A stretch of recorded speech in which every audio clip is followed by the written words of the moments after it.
Votre bulletin Info-Témis commence ici et maintenant. Bonjour mesdames et messieurs, ici Nadine Jutras, j'espère que vous allez bien. Au cours des prochaines minutes, il sera question de la journée des Franco-Ontariens et Franco-Ontariennes. Nous rencontrerons Amélie Cordeau pour connaître le bilan de l'été du Rift. Nous en apprendrons plus sur la première édition du RAID Témiscamingue.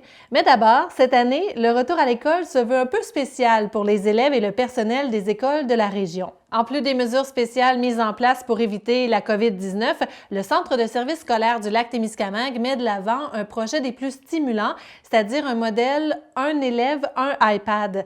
Cet investissement important du C2SLT permettra d'offrir un outil pédagogique qui favorisera la motivation, la persévérance et la réussite des élèves. Pour prendre cette décision difficile du choix technologique, le C2SLT a fait appel à M. Thierry Carcenti. Lui, il est professeur titulaire à la Faculté des sciences de l'éducation du département de psychopédagogie et d'andragogie de l'Université de Montréal. Il est aussi titulaire de la chaire de recherche du Canada sur les technologies de l'information et de la communication, les TIC en éducation. Voici plus de détails à ce sujet. Bien, en fait, c'est un projet c'est un virage, un grand virage qu'on a fait au niveau pédagogique. C'est quelque chose qu'on avait en tête depuis quelques années, parce qu'au niveau des services informatiques, les outils qu'on a, ce qu'on intègre au niveau pédagogique, mais en même temps, le virage, on l'a pris plus rapidement qu'on pensait, parce que ce qu'on a vécu avec la pandémie, la COVID, on a fait faire un virage en accéléré, si on veut. Parce que, veut pas, en termes de matériel, on l'a vécu avec les élèves à la maison. On voulait s'assurer qu'il y ait le meilleur outil possible pédagogiquement. Et c'est là qu'on a décidé de faire appel à une sommité, qui est M. Thierry Carcenti, qui est professeur à l'Université de Montréal. Il est aussi directeur d'une chaire de recherche au Canada sur le numérique en classe. Donc, eux autres, ils font des analyses sur tout. Ce n'est pas un vendeur iPad, pas du tout. C'est une personne qui regarde tous les outils possibles au niveau numérique en classe. Puis, à partir de nos critères, c'est-à-dire d'avoir des outils qui sont fiables, pas peu sensible au niveau des virus, parce que quand l'élève s'en va à la maison, puis qu'il y a un problème, il y a un virus, puis là, il est bloqué, il ne peut pas avancer. Fait que ça prend vraiment des outils qui fonctionnent bien et qui sont résistants. Et c'est là qu'on est allé vers le choix du iPad et qu'on implante cette année. Mais là, on a commencé tout un processus de formation parce que M. Carcenti va nous accompagner toute l'année aussi. Et on a commencé déjà, lors des journées pédagogiques du mois d'août, des formations avec tout le personnel du préscolaire jusqu'au secondaire.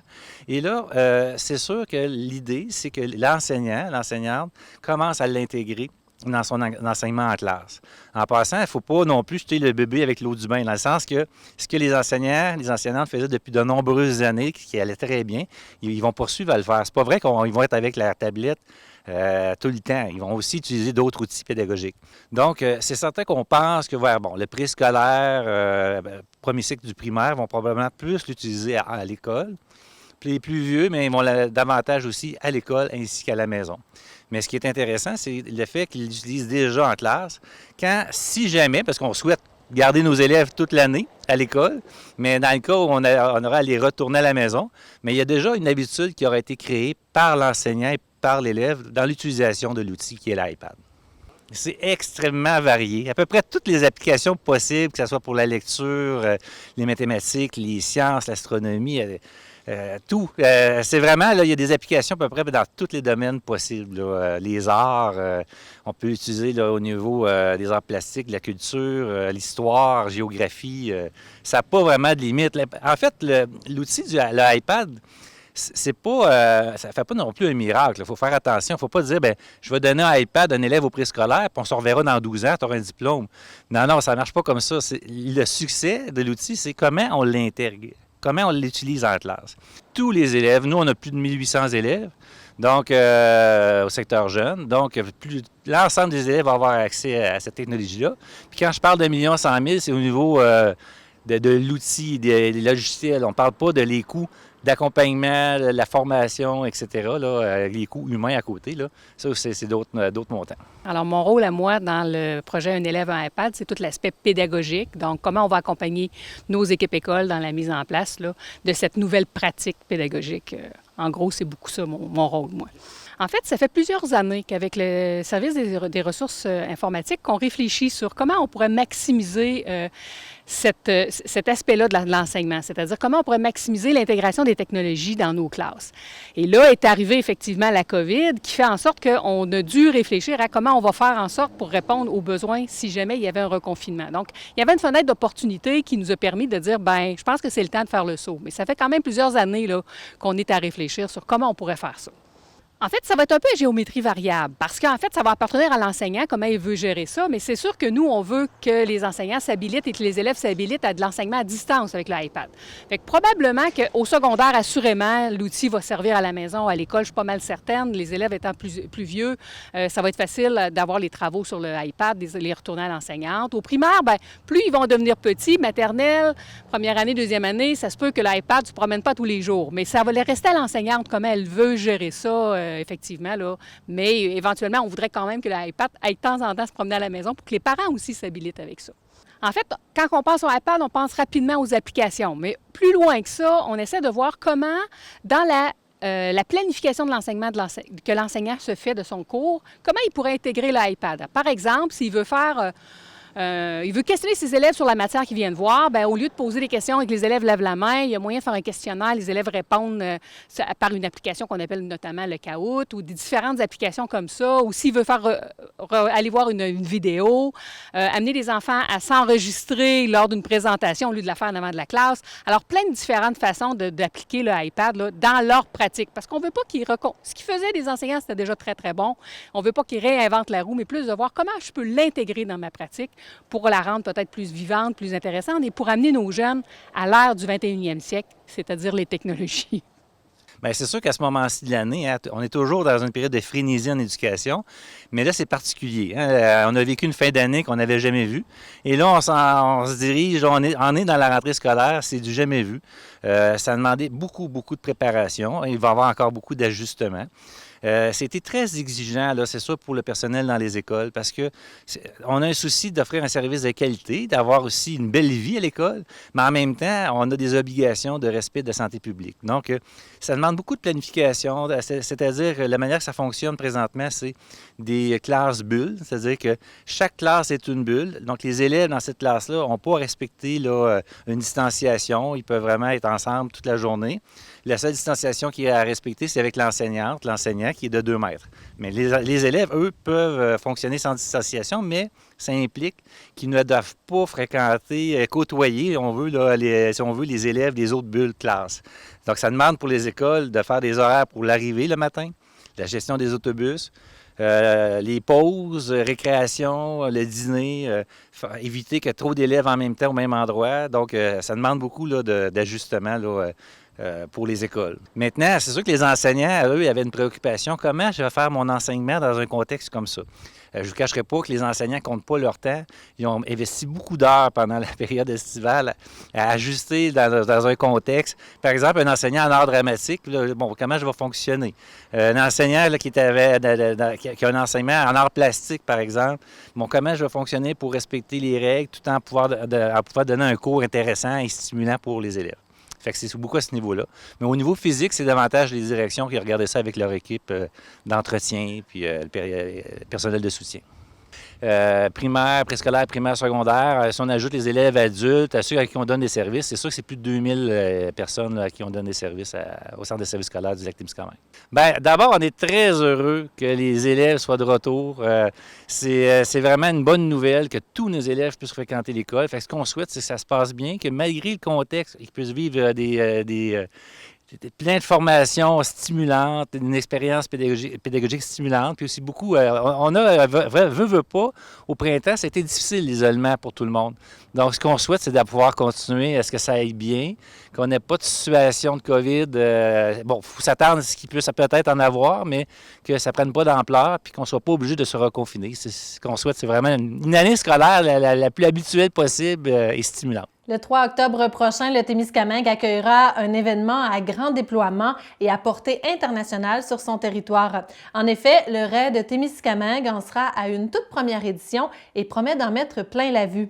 La beauté et la grande diversité du paysage ainsi que la quantité impressionnante d'étendues d'eau sur notre territoire sont des avantages à ne pas négliger pour l'équipe d'Endurance Aventure. C'est l'entreprise derrière l'organisation de cet événement. Le raid comportera plusieurs épreuves comme la course à pied, le vélo de montagne, l'escalade et même la tyrolienne. De 10 à 12 équipes devraient y prendre part, dont certaines du Témiscamingue. Il s'agit d'une vitrine extraordinaire puisque l'émission qui en découlera sera vue dans plus de 70 pays à travers le monde. Au Québec, elle sera diffusée sur les ondes de RDS. Le concept, c'est d'organiser un raid d'aventure qui va être télévisé. Un raid d'aventure, c'est une aventure multisport, non motorisée. Donc, les participants, ils vont faire du vélo de montagne, du canot, du trekking, de la course à pied, et tout ça avec une carte et une boussole. Donc, c'est aussi une compétition d'orienteering. L'événement va aussi être télévisé, puis avec une distribution internationale. Donc, on a une équipe télé qui va capter toute la journée de course. Le raid, ça se déroule sur environ 8 heures. Puis il y a une équipe télé qui va capter toute la journée. Puis ensuite, il y a un montage puis une distribution internationale de l'émission. Au Québec, ça va être sur RDS. Et partout dans le monde, ça va être sur les différents réseaux sportifs, là. La portée médiatique est vraiment internationale. L'émission, avec le distributeur, on travaille avec un distributeur international, donc on a une possibilité de plus de 100 pays, des centaines de millions de téléspectateurs. C'est vraiment une grosse distribution. Puis, qu'est-ce qui est intéressant aussi, c'est que on pense au raid avec des équipes qui viennent on pense au début que c'est plus régional, mais non, ça vient vraiment de partout au Québec, ça vient d'Ontario. Puis les équipes, c'est ça. Après ça, le rayonnement va partir partout.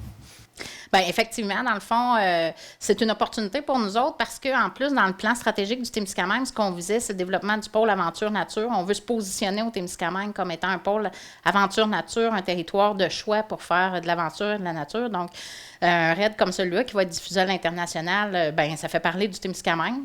On sait qu'on n'en parle jamais assez du Témiscamingue, fait que ça va nous positionner, puis ça va nous permettre aussi de faire reconnaître nos atouts puis le potentiel de notre territoire. Bien, c'est une chance inespérée, tu sais, dans le fond. Je me rappelle quand l'équipe est venue nous rencontrer, la première fois qu'ils nous ont contactés, on se disait, voyons, qu'est-ce que c'est ça, cet organisme-là qui nous contacte. Puis finalement, quand ils sont débarqués dans les bureaux, on avait rassemblé plusieurs partenaires, puis c'était unanime à la sortie. Tout le monde disait, écoute, on peut pas passer à côté d'une chance comme ça, de se faire connaître, puis de voir rayonner le Témiscamingue partout au Québec, dans le monde, au Canada. Fait que ça a été un oui immédiat de tout le monde. Tous les partenaires ont embarqué tout de suite. En fait, un raid, c'est le nom qu'on donne à ce type d'événement sportif qui est de multisport. On appelle ça un raid d'aventure. Puis ici, on l'a appelé le raid Témiscamingue Endurance Aventure. Et ça va être le nom, effectivement, de l'émission, là. Bien, nous, on est des organisateurs d'événements spécialisés dans les raids d'aventure.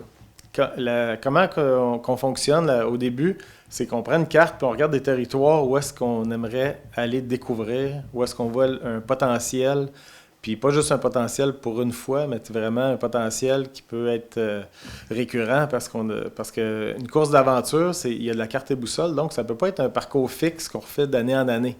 Donc, un grand territoire, mais aussi avec des attraits. Il faut qu'il y ait des choses qui puissent nous attirer comme organisateurs, puis surtout attirer les athlètes qui vont vouloir venir éventuellement de partout. Là, on est dans une situation particulière cette année, mais éventuellement, ça va être des athlètes de partout dans le monde qui vont venir ici. Pour commencer, les étendues d'eau partout, là, évidemment, c'est un raid qui va être très aquatique. Il va y avoir du canot, du SUP, de la planche à pagaie. On va faire même, malgré la température qui risque peut-être d'être froide le 3 octobre, on va quand même les faire nager un petit peu avec des wetsuits. Pas des longues distances, mais quand même. Les gens vont se mouiller beaucoup. D'ailleurs, ça, c'est une particularité d'Endurance Aventure. On aime l'eau. Donc, ici, on est choyé à souhait. On a découvert vraiment là, des paysages qui sont différents des autres lieux où est-ce qu'on a déjà organisé des choses. Nous, on est basé dans les cantons de l'Est, mais on a travaillé au Nunavik, en Arctique, en Gaspésie, où c'était plus la mer. Ici, c'est vraiment c'est ça, il y a l'eau, mais il y a les forêts avec des... rendus dans le parc au Pémican, il y a vraiment des arbres énormes, des îles, des labyrinthes sur l'eau presque. C'est vraiment très, très varié. Puis, pour nous autres, chaque section a vraiment là, amené un enthousiasme dans l'équipe. Cette semaine, on était ici pour vraiment tester ce qui avait été établi sur carte. Puis le soir, l'équipe se rencontre. Puis ils se disent tout le temps, quelle est la meilleure section pour qu'on choisisse le tracé final? Puis toute la semaine, c'était, non, je veux passer ici parce que c'est meilleur. Puis là, l'autre, il dit, non, c'est moi mon spot est meilleur. Fait que c'était un beau casse-tête parce que c'est tous des éléments là, qui étaient super intéressants. Bien, le travail pour bâtir un parcours comme ça se déroule, au début, ça se déroule vraiment dans des bureaux avec des cartes. Puis avec le directeur de course qui fait vraiment un tracé où est-ce qu'il pense qu'il peut avoir des intérêts. Ensuite, quand on est sur le terrain, bien, c'est que là, on a des équipes qui se divisent par section puis qui vont aller tester parce que l'ensemble du parcours va avoir été fait par des sportifs avec le même moyen de locomotion. C'est-à-dire que les sections de vélo de montagne vont avoir été faites en vélo de montagne. Les sections de canot ont été ramées en canot. Puis l'escalade a été testée. Donc, toutes les sections sont faites. Donc, le raid est fait avant le raid par notre équipe. Puis ensuite, bien là, c'est là qu'on voit des fois que s'il y a un point qui fonctionne bien ou si ça fonctionne un peu moins bien, bien là, on le modifie un peu. Mais c'est pour ça là, que le terrain est si important. Là, c'est pour confirmer les idées. On travaille avec le comité d'endurance. C'est pas mal eux autres qu'on engage, dans le fond, pour réaliser le raid. Donc, nous, on travaille à trouver le financement, aider les bénévoles, s'assurer que tout fonctionne bien. Dans le fond, eux autres, ils vont tout régler la partie technique. Puis nous autres, bien, on va y aller avec la partie financière puis mobilisation du milieu. Puis on va donner tout le coup de main qu'on peut. Fait qu'on va coordonner avec eux. C'est sûr qu'ils sont à l'extérieur du Témiscamingue. Fait que nous, ce qu'on fait, c'est on leur donne une chance. On connaît les gens du territoire. Fait que quand il y a des besoins qu'on peut donner un coup de main, bien, on y va. On en a parlé l'année passée, mais avec la COVID, on ne savait pas trop. Fait que ça fait à peu près une semaine que le contrat était signé. Fait qu'on a à peu près un mois pour tout réorganiser ça. Fait que, mais c'est un défi super mobilisant, super motivant. Fait que tout le monde est super enthousiaste. Fait qu'on voit pas ça comme un problème, on voit ça comme une belle chance. Effectivement, ça va mettre nos attraits en valeur, puis ça va mettre des gens d'ici en valeur. Fait qu'il va y avoir des équipes du Témiscamingue qui vont participer. Fait qu'on va inviter les gens à venir les encourager. Hein? Fait qu'on pourra faire rayonner notre monde d'ici, partout au Québec, puis dans le monde. La particularité cette année, c'est qu'on a invité des équipes à s'inscrire, mais on a appelé ça dans un format familial. Ce qui ne veut pas dire que c'est pas performance. Dans type familial, on entendait par là des couples, des frères-sœurs, parents-enfants, mais peut-être 16 ans et plus, des jeunes adultes ou des adultes, parce que ça va être quand même un événement qui dure environ 8 heures en moyenne. C'est de la performance aussi, donc ça prenait des gens qui sont capables de relever le défi. C'est ça, on a demandé des équipes familiales, puis avec une histoire dans leur famille aussi. On a reçu des candidatures jusqu'à maintenant vraiment spectaculaires. On a une équipe locale ici, Kathleen Julien Bélanger, si je ne me trompe pas, puis qui a une histoire assez phénoménale, qui s'est relevée d'un grave accident, puis qui est prête à relever le défi. On a des gens d'Ontario, une famille de 4. 2 vont courir, les 2 autres vont être les assistants. Et les 4 ont monté au sommet du mont Everest. Puis c'est le type de personnes qui sortent de l'ordinaire un peu, des vrais aventuriers. On avait dit qu'on cherchait la famille la plus aventurière au Canada, puis je pense qu'on va la trouver. En plein cœur de la crise de la COVID-19, le monde artistique a été durement éprouvé, alors que bien des événements culturels ont dû se résigner à annuler leur édition 2020. Au Témiscamingue, en début de pandémie, le Rift a été contraint de fermer son cinéma. Il a donc fallu être des plus créatifs pour l'équipe du Rift afin de faire vivre l'art différemment. C'est dans cette optique que le spectacle Au pays des pick-up a fait son apparition. 2 prestations se sont déroulées sur le territoire, soit une d'Émile Bilodeau à Saint-Bruno-de-Guigue et une autre de Sarah Dufour à Moffett. Également, une exposition virtuelle a été offerte au public et finalement, le projet Art public a pris d'assaut la ville de Ville-Marie. Maintenant, les choses rentrent tranquillement dans l'ordre. Le cinéma est de retour avec des mesures sanitaires spéciales en lien avec la COVID-19. Aussi, excellente nouvelle pour les spectateurs assidus de la scène du Rift, alors que plusieurs artistes viendront se produire sur les planches. Nous avons rencontré la directrice générale du Rift, Amélie Cordeau. Initialement, Rosalie du Petit Théâtre m'a interpellée parce qu'on avait un spectacle en commun que nous faisions en juin, qui était Fred Fortin. Fred Fortin a été annulé étant donné la COVID. Et elle m'a appelé pour me dire, là, on aimerait ça faire un projet avec Fred Fortin dans une remorque, tu sais, un genre de concept de un peu ce qui est en train de se faire ailleurs au Québec. Fait que je fais, elle dit, t'embarques-tu? Je dis, bien, c'est sûr, j'embarque. Fait qu'on a contacté Fred et sa compagnie de gérance. Finalement, ça n'a pas fonctionné. Sauf que ça n'a pas arrêté Rosalie de s'associer. Puis, en fait, elle s'est associée avec le FME et moi, elle m'a demandé, est-ce que tu embarques quand même si on le fait avec d'autres artistes? Je dis, bien, c'est sûr que j'embarque. Donc, ça a commencé comme ça. Et un peu plus tard, dans les discussions, bien, les autres régions de l'Abitibi sont embarquées dans le projet. Donc, Amos, Val-d'Or, La Sarre et nous. Donc, et là, c'est vraiment le FME qui a porté le projet avec le Petit Théâtre. Donc, c'est sûr qu'à Rouen, il y a eu plusieurs spectacles. Moi, j'en avais 3 en tête. Finalement, on en a fait 2. Puis, on est très contents de ce projet-là. Émile Bilodeau, je savais que c'était pour être très festif puis qu'il était partant parce qu'il en faisait ailleurs. Donc, il a accepté d'emblée de venir faire 5 soirs en Abitibi-Témiscamingue. Et on a fait Sarah Dufault. Sarah Dufault, ça fait longtemps que je veux qu'elle vienne en région. C'est une chanteuse qui est méconnue puis elle est tellement festive, excellente, à connotation western. Donc, c'était 2 artistes que moi, je voulais absolument faire au Témiscamingue. Ce qui était important pour moi, c'était évidemment de sortir du Rift parce qu'on est dans le concept pick-up. On voulait, tu sais, on a fait déjà des projets avec des municipalités. Ville-Marie, cet été, on a fait l'art public. On a déjà allé faire des spectacles à Lorrainville. Donc, on voulait sortir et aller ailleurs. Donc, étant donné que les municipalités, la plupart des municipalités contribuent annuellement, financièrement au Rift, on a décidé de dire, bon, où on pourrait aller. Donc, tu sais, ça aurait pu être d'autres municipalités, mais finalement, nos choix se sont arrêtés pour cette édition-ci, pour ce projet-là, à GIG. On sait que GIG est très participatif, collaboratif avec le Rift. Beaucoup de citoyens de GIG viennent au Rift.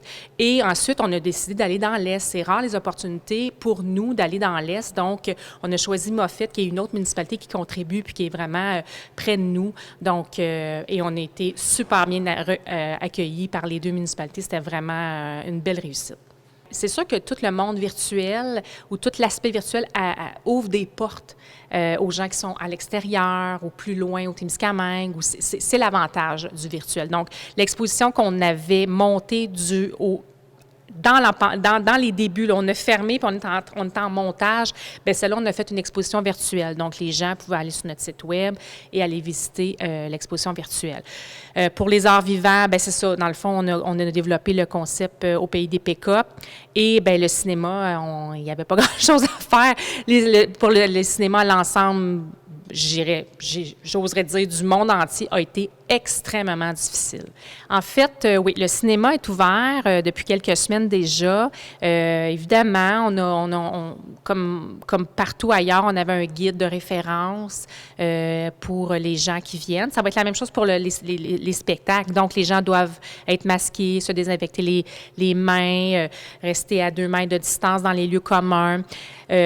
Par contre, une fois assis, on peut enlever le masque pour profiter pleinement de l'expérience culturelle. Sinon, c'est sûr qu'on souhaite aussi que les gens passent par la billetterie en ligne pour avoir moins de transactions possibles avec nous et avec eux. Dans le fond, on protège notre équipe et les gens. Donc, c'est un peu comme ça que ça se passe. Et là, évidemment, cet été, à partir du 3 août, avant le 3 août, c'était 50 personnes maximum. Maintenant, on est rendu à 250 et plus, 250 et moins, désolé, mais en distanciation sociale, ce qui veut dire concrètement pour la salle du Rift, c'est un peu moins que 50 % de la capacité de la salle. Donc, voilà pourquoi on a reporté l'ensemble de notre automne. En tout cas, on avait 14 spectacles, il nous en reste 3 de la programmation initiale. Tout a été reporté à l'automne 21 et malheureusement, il y a des spectacles qui ont dû être annulés. Durant l'été, on s'est réajusté. Donc, on a produit en collaboration avec Specto, qui est le réseau des salles en Abitibi-Témiscamingue, on a recréé une programmation alternative pour l'automne.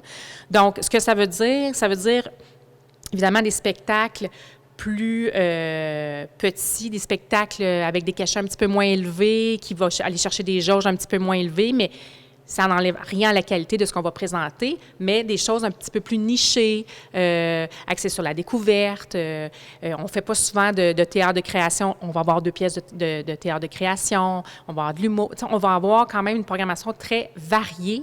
On va avoir Daniel Coutu, Daniel Grenier, Déric Frenette vient dans un concept Les Gros Bocs avec 3 autres humoristes. On va avoir Alphara Coco. C'est vraiment une programmation, c'est ça, il fallait gérer les risques, tu sais, les pertes et les revenus.